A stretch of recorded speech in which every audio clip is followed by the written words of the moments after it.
Fast and Furious is undoubtedly one of the best movie series Hollywood has ever given us. Just like its characters, the cars featured in the series are also varied and quite amazing. Street racing, machines, classics, muscle cars, exotics, and much more. Welcome back to Unlimited Movies.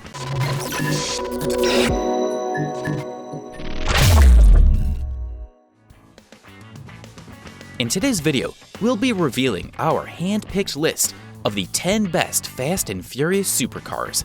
But before we hit the gas, make sure to hit that subscribe button if you're new here. Alright, now sit back, relax, and fasten your seatbelts. We're going to begin. Number 10, 1997 Vileside Fortune Mazda RX-7. The craftsmanship of the Japanese aftermarket brand Vileside was eminently on display in Fast and Furious Tokyo Drift. In that movie, Han Sun-Kang used a heavily customized Mazda RX-7 as his ride of choice. The Fortune wide-body kit and the orange and black paint job beautifully envelop a pure drift machine with massive disc brakes, coilover suspension, and a turbocharged Wankel rotary engine. Hans's RX-7 may not be the fastest car in the series, but it was still one of the most memorable cars. Here's a fun fact related to RX-7. Did you know that Dom, Vin Diesel, used an RX-7 in the first movie, The Fast and the Furious? In fact, he used that car to beat Brian, Paul Walker, in his race with Brian, Edwin, and Danny. Number 9, 1994 Toyota Supra Mark IV. This is the legendary 10-second car driven by Brian O'Connor in The Fast and the Furious. For those unfamiliar, a 10-second car is any car that can complete a quarter mile in under 10 seconds. Now, you might be wondering why Brian lost against Dom, even though he had this 10-second car. Well, if you've carefully watched the movie and you remember it, you know why. Anyway, let me remind you. First of all, he was racing against Dom in a Mitsubishi Eclipse, which was later destroyed by Johnny Tran, Rick Yoon. And secondly, he was up against Dom. I mean, it's Dom. The only time I saw someone beat Dom in a race is in that cop car race in Fast 5. Dom let Brian win that race since he's having a baby and needs the bonus cash and the winner gets. Before it was restored and upgraded by Dom and his team, this car was a 10-minute car. But after the upgrades, this car became a beast, reaching 0 to 60 in 4.3 seconds. Number 8, 1963 Chevrolet Corvette Grand Sport. Who can forget that scene in Fast 5 when Dom and Brian drove a frighteningly good-looking muscle car off-road alongside a train? The 63 Grand Sport is the most valuable Corvette of them all. This car was essentially a race car for the road. It was conceptualized by GM's Dreamers to counter the Shelby Cobra, weighing 1,000 pounds less than the standard Corvette. The Stingray is packing racing internals under the hood, which includes a 6.2-liter V8, which cranks out 485 horsepower. But the production of the brilliant Grand Sport was halted almost immediately. The combination of lightweight and impressive power made for a rip-roaring race car that would have surely decimated all competition throughout the 60s if it only had a chance. Yet few exist in mint condition.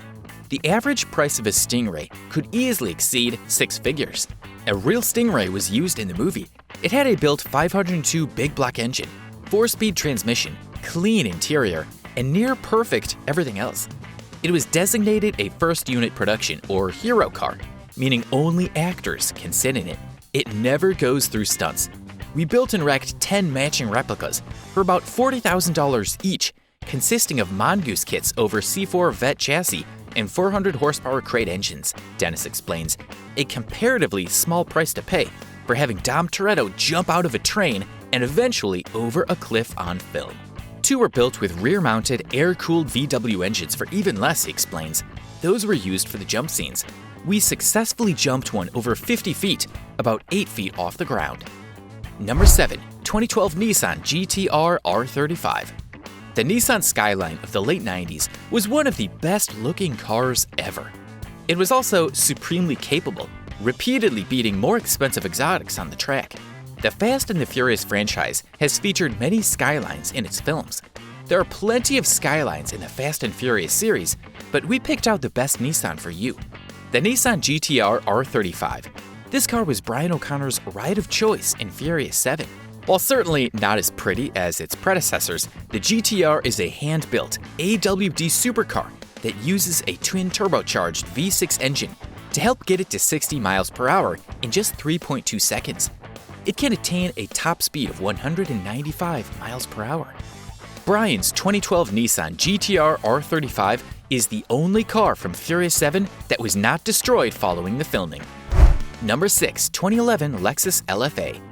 The 2011 Lexus LFA is a minor car in Fast 5, which just featured briefly in a scene at the end of the movie. The major characters are living their new lives with the money from the heist at the end of Fast 5. In the Lexus LFA, Han and Giselle, Gal Gadot, speed along a highway towards Berlin. Giselle sits in Han's lap as he drives. After a couple of kisses, Giselle asks Han where they're headed. When Han suggests Madrid, Giselle remembers that Han wanted to go to Tokyo. Han says that they will make it there eventually, and they speed off towards Berlin. The LFA never makes another appearance in the movies.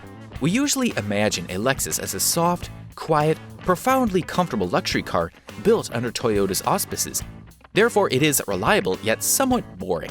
The Lexus LFA, however, is anything but boring. The LFA is capable of 0 to 60 in 3.8 seconds, and it's able to hit a top speed of 202 miles per hour. It can track the Nürburgring 5 seconds faster than the Nissan GT-R. This makes the LFA a genuine supercar. Still, it comes with Lexus reliability and comfort. It has a 552 horsepower, 4.8-liter V10 engine, hand-built using state-of-the-art processes. Only 500 LFAs were made, but considering the nameplate, they will probably be on the road for a very long time. Number 5. 1966 Ford GT40. I hate to break it to you, but the Ford GT40 Dom took apart in Fast 5 wasn't real. It was a kit car built for the film. I mean, right? Because real GT40s have been known to fetch north of $1 million at auction. In 2014, the 1964 prototype went for $7 million. The cars have an amazing history. It was developed to compete against the likes of Ferrari in long-distance road races. Ford had worked out all the defects and started dominating by 1966, nabbing 4 consecutive overall victories in Le Mans. The Mk2 GT40 had a broad 7.0-liter V8 engine. Ford has never released the horsepower figures for the Mk2, but we know it could reach 100 miles per hour in a matter of 8 seconds and had a top speed of 210 miles per hour. Number 4. 2015 Lykan Hypersport.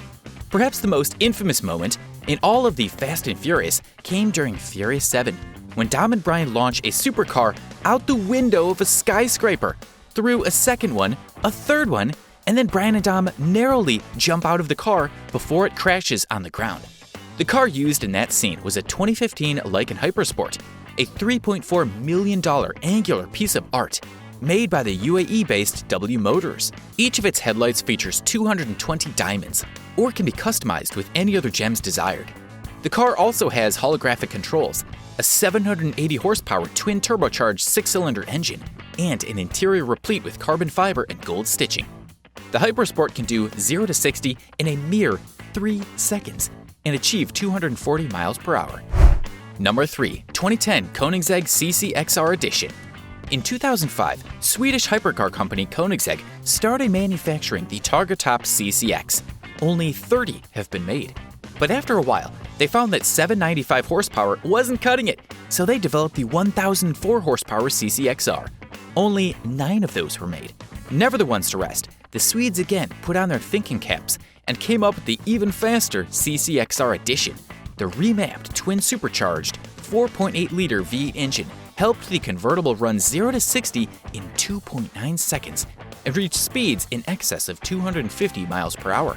There are only 4 of them in the world. The CCXR makes a minor appearance at the end of Fast 5. After the Rio heist, Roman, Tyrese Gibson, drives his CCXR to Tej's ludicrous garage. To his surprise, Roman finds out that Tej also has a CCXR. Number 2. 2011 Bugatti Veyron. One of the most expensive and recognizable supercars in the world, the Bugatti Veyron was released in 2005 to much fanfare, marking the revival of a storied brand and the entrance of a new era of motor cars. That's because the Veyron brought some Herculean figures. Its low-slung body cradled within it, a quad turbocharged W16 engine is capable of churning out 1,000 horsepower. Thanks to Top Gear, it is a widely known fact that the Veyron has 10 radiators to expel heat. The Veyron has a minor appearance in Furious 7. In that movie, we can see Roman Pierce driving the Veyron in the desert. The Bugatti is extremely quick, leaping from 0 to 60 in just 2.5 seconds and shuttling onto a top end of 253 miles per hour. Number 1. 1968 Nelson Racing Engine's Dodge Charger. Guess what, guys? The Bugatti is not the fastest car in the Fast and Furious series. It's another car in the 7th film, a 68 Dodge Charger, of all things, that takes the cake. But it's not just any Charger. The sleek steel muscle car is a painstakingly crafted, bespoke piece made by a custom shop Nelson Racing Engines. It has a mind-bending 2,000 horsepower, 9.4-liter Hemi fitted with 2 turbochargers. It does 0 to 60 in a mere 2 seconds, and with the optional aero kit, it can achieve 260 miles per hour. The Charger is limited to just 200 miles per hour in its regular attire. And with that, we have reached the end of today's video. I hope you enjoyed it. If you did, make sure to drop this video a like. Also, subscribe to our channel, Unlimited Movies, and turn on post notifications so you don't miss out on our latest videos. Thanks for watching. I'll see you in the next video. Take care.